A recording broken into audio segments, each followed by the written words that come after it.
Hello po mga kaibigan. Isimulan ko na pong maglakad hanggat wala pang araw.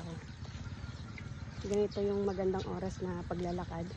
Dito muna tayo sa bukid para maiba naman.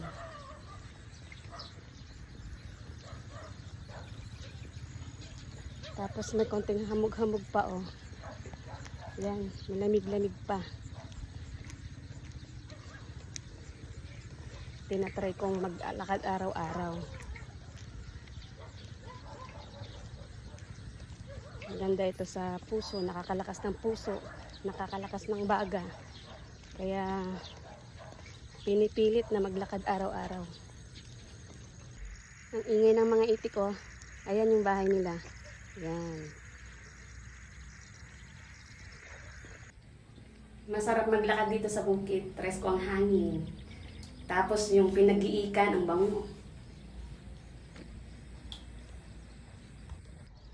Ayan po, lumabas na ang haring araw.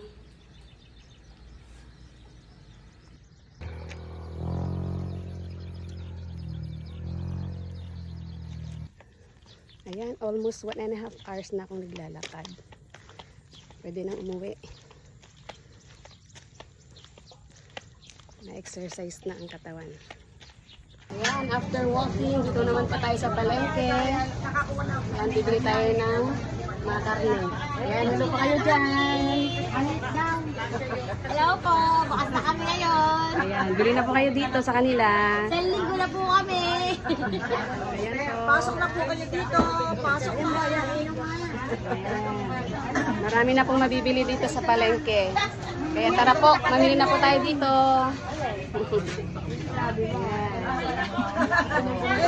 Ay, si Arlen, para yung mga kasangkapan. Dito ba yan? Oh, ayan pa yung mga kasangkapan. Kita tayo sa cellphone na bukas na Kami tayo. yung tindera.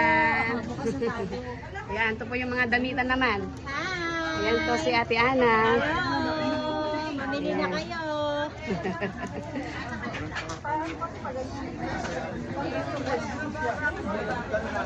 Ayan, dito naman kay Ate Grace. Oh, Ate Grace. Ayan, bili na kayo dito kay Ate Grace. Oh, ayan yung mga tinda niya.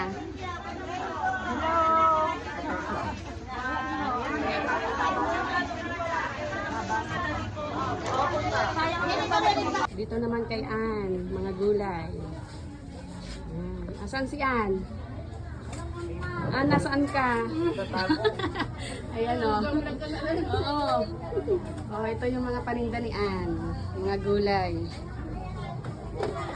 Hindi na kayo dito. Okay ka naman dyan, Ann. So, ayan. Nakauwi na tayo dito sa bahay. Ito ang aking napamalengke. Thank you for watching. Please subscribe to my channel.